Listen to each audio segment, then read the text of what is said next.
والله waxyaabo badan oo muhiimsan laakiin hal iyo laba hadaan ka soo qabto ugu horeen intaan social media ama YouTube ka soo gelin ugu horeen inaad fahantid editka okay qaabka wax loo edit gareeyo qaabka loo isticmaalo YouTube ka qaabka saad ugu hortagi leed يعني dadku dhici karo oo kale hackeriska verified data aqoon jiro iska soo gala YouTube two step ka verification ka data ka siin iska soo gala jiro marka wax waaye laakiin muhiimada ugu horeysa wax waaye inaad edit ka fahantid qaabka aad dadkan aad iska gedi kartid ama muuqaalada la jeclaan karna inaad fahantid inkastoo ay markii si dambeys aad meeshan ku jirta wax si fahmaysid laakiin muhiimada ugu horeysa waa inaad dhigi kar wax waaye إن edit ka fahantid ugu horeen okay second thing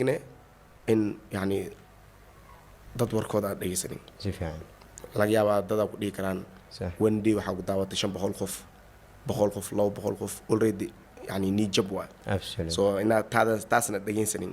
taas muhiim waa hadii hal maalin 500 qof ku daawato wax weyn waa bira ka badan oo ku sii socon maalin si dambe soo si barna adigana muuqaaladan wala si jeclaana soo marka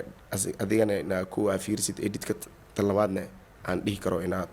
yani waxyaabaha ku nijibinaya aadan fiirin oo hor u sii socotid waaya dhankaas viewska dad badan ee dib ka haysta markaasi oo waxaan rabnaa caawi inaa u muujiso markaasi dadkaas faraha badan oo joojinaya markay viewskooda arkaan inuu sii yaraanay adiga ahaan sida uu gudubta akhwadaas mar waad inaad soo aragtaa la yaab sida uu gudubta mise hal mar ma dhicin ba asoo views la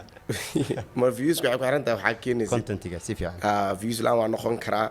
because waxa soo gudbinaysa dad ka heli karo dad ka heli kara soo marka ani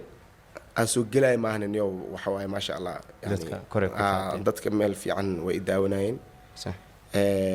way jir karaa marka cusbay wax yar inay daawadaan wax yarkaas muhiim ah in liig wada helo dada ka heli karin saa ku sheebo laakiin waxay ku xiran tahay wax aad soo gudbinaysid way wax aad soo gudbinaysid ku xiran tahay hibida qofkaas markaas muuqaalka ay ku xiran tahay okay wixii markaas dadka ka gadmaa haday keentid yani waa loo daawanaa way marka sidoo marka qofku ku ogaan karo contentiga markaas ku haboon asaga aan dad waxa jir markaas storytelling ku fiican sheekay sheegaan qofku u sheekayaan dadna waxay ku fiican yihiin inay challenge yaasho kale ama barnaamij kale inay like si kale dadku entertain gareeyaan qofka sidoo ku ogaan karo marka hibida asaga ama uu wuxuu soo gudbin karo wallahi yani qofa maanta wuxuu ku fiican yahay aqoon aan dhigi karo ma jiraba si fiican qof walba wuxuu ku fiican yahay si qana صح